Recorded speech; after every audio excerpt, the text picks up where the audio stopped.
Now, one of the hardest things I had to learn how to do as a Thunderbird pilot was learn to fly like a Thunderbird pilot. For those of you who've been to the air shows, Thunderbirds are the awesome Blue Angels. As the pilots are walking out to the jet, the narrators will always say, "Watch now as your Thunderbird pilots prepare to fly the same maneuvers as your frontline fighter pilots out around the world." I do not know why they say that, because it is a lie, all right?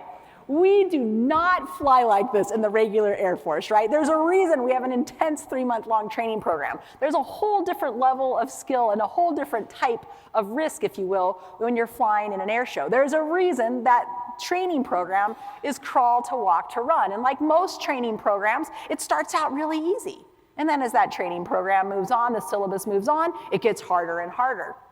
So when we started out in training, things were going really well for me. Remember, I'm at the height of my career, the height of my skill set, one of only 6 pilots in the whole Air Force. Every single certification and qualification you could have as a frontline fighter pilot. We start that training syllabus on the easy stuff, the diamond formation on the left. I loved flying in that diamond formation. And during training, anytime we tried to learn a new maneuver from the diamond formation, I'd try it 10, 11, 12 times. The light bulb would go on, boom, I would figure out that new maneuver from diamond, and we would move on with the training syllabus, right? And we got to get through the syllabus. We have a graduation date, right? Because we have air shows we need to get to that are on the calendar, so there's a finite amount of time. And I'm feeling pretty good about myself. And then the syllabus moves on, and it gets harder and harder, and I finally meet my nemesis at month 2, the formation on the right. Check it out. I'll let you look at it. I don't even like looking at the picture today, all right? Ugh. That's called trail formation, all right? I never liked trail formation. I never got comfortable at trail formation. I never enjoyed trail formation, all right? Take a look at the screen. There's 4 jets there. Do you see all 4 jets? They're stacked vertically on top of each other. I am third down from the top. Count down 1, 2, 3. I'm the only person that doesn't have an out. I'm in the middle of the sandwich. I got 2 jets above me. The closest is 3 feet from the top of my canopy. I got a 4th jet underneath me, 3 feet underneath me, who I cannot see, who's 100% dependent on me for his safety. Talk about trust and vulnerability, right? One of the reasons I really didn't enjoy flying in the trail formation is as the planes are stacked vertically on top of each other, all it takes is one pilot, just one, letting off by 0.1 the force of gravity, and that entire formation can accordion and collapse on itself. It is my opinion that that's the formation where the Thunderbirds accept the highest level of risk, and the Blue Angels, all right? And there was a specific maneuver I was trying to learn called the trail to diamond roll. The trail to diamond roll is exactly like it sounds. You've all seen Top Gun 2 Maverick, so you're all fighter pilots. I know everyone is a fighter pilot these days, but let's talk about the trail. We're gonna be trail to diamond roll. We're gonna be in trail. We're all gonna roll to the left. We're gonna end up in the diamond formation. What you need to know is out of sheer aerodynamics alone, it is the single hardest maneuver for the number 3 position to fly. Out of sheer aerodynamics, I have to power up more, roll more, and pull more than anybody else in order to make it happen.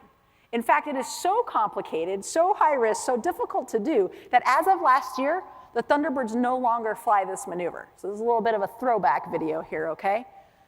Now, here I am at the height of my career, the height of my skill set, one of only 6 pilots in the whole Air Force, 2 months into this training program, trying to learn the trail to diamond roll, and I can't figure it out. We tried it 10 times, 20 times, 30 times, 60 times, 80 times, 100 times. I couldn't figure it out. To top it off, everybody else on the team had it figured out. How is this happening to me? Why is this happening to me? How come everybody else has it figured out and I can't figure it out? I am the anchor. I am the failure. I am the one holding the entire team back from moving on with this training syllabus. And don't think I couldn't see the headlines, yeah? First woman Thunderbird pilot fails out of training. Yeah? Oh, I felt that pressure too, my friends. And we would try this maneuver over and over and over again, and no matter how many times we tried it, I couldn't figure it out. It was frustrating. It was hard for my ego, right? My pride was taking a hit. I didn't know what was gonna happen. I'm gonna show you a quick video of me screwing it up because people like to watch people flail, right? So here we are, all right? This is training season. I am third down from the top. We are not at 3-foot spacing. 3-foot spacing is the standard of excellence. We are at 8-foot spacing. Why are we at 8-foot spacing? Because I can't figure it out, right? What you're gonna see when I hit play here is we're all gonna roll to the left, and about halfway through the roll, I am gonna fly away from the formation and do my own air show, okay? I'm gonna get 24 to 30 feet away, or 8 to 10 times out of position, 8 to 10 times outside of the wingman contract, outside of the standard. So here's me failing and flailing. I hope you enjoy it.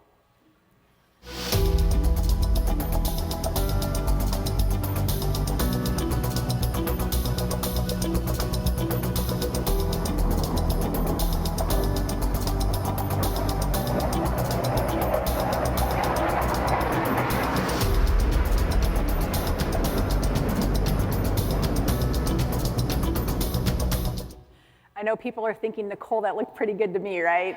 Yeah. Here's the thing, with the right eye, and I think for those that were watching, like, that was terrible. It was a D+, C- effort. I knew it, everybody else knew it. Super frustrating day. We go into debrief, where the team debriefs, and the team looked at me, they said, Nicole, we cannot waste any more time on this maneuver. We have to move on with the training syllabus. We have a graduation date. Therefore, we have decided we will fly this maneuver at 8 feet instead of 3 feet. Ugh. Right? That's like a dagger to the heart. 3 feet is the standard of excellence. Everyone else was flying it at 3 feet. What is wrong with me? And I knew in that moment that I was not going to be able to mentally, get past this block. And in that moment, I remember taking a deep breath with a knot in my stomach, the voice in my head saying, don't do it. And I said the 3 hardest words of my career to 5 of the most extraordinary pilots and human beings I've ever met. I took a deep breath and I said, I need help. That's it. I need help. Man, that is hard to do. What is it about those 3 words that strike fear in all of us? What is it about those 3 words that are so hard to get out of our mouth? What is it that makes us feel weak, or that we're not a team player, that we're not up to snuff just by asking for help, even at the most elite levels? The beautiful thing is after I said that, it was like a giant red flag to my teammates, like, dang, Nicole said the H word, right? Like, we need to stop. And they did. They came in on the weekends to fly for me. And for the next 2 days, we did that maneuver over and over and over again, hundreds of times, until I got it right. Because it was the right thing to do by me as a teammate, it was the right thing to do by our wingman contract, and importantly, my friends, it was the right thing to do by our customer and client who had an expectation of 3 feet of excellence. I need help. And I'm happy to say that 2 days later, I finally have it figured out. I'm going to show you a clip of that. If you look on the screen, you can see the reflection of my helmet in the bottom right-hand corner of the screen. There are 2 aircraft above me. Do you see both aircraft? Yeah? The closest is now 3 feet from the top of your canopy. Don't you forget, you got a 4th aircraft 3 feet underneath you that you cannot see, who's 100% dependent on you for his safety. Now, one of the reasons I really didn't enjoy or ever become comfortable with this maneuver is what I'm about to show you. If you look at my hands, we're stacked in trail. And because you're all fighter pilots, right? When we start to roll, you're going to see the aircraft above you slide down and to the left. And at that instant, our wingtips would cross at about 12 to 18 inches apart. So here's me getting it right. I hope you enjoy it.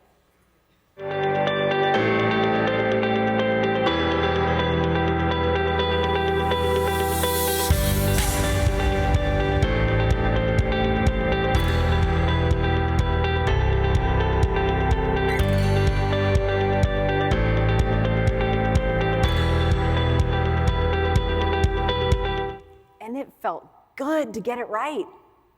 But if I'm being vulnerable, what really felt better? What felt better was that my teammates stopped and they helped me. Not from a place of judgment or shame, but from a place of caring and compassion and shared commitment to what we're trying to do. Right? The lesson here is really simple for you and me, man. You are never too good, too high up, too qualified, too experienced, too proud to ask for help when you need it. And it's never beneath any of us to offer help. Never from a place of judgment or shame, but always from a place of caring and compassion and shared commitment.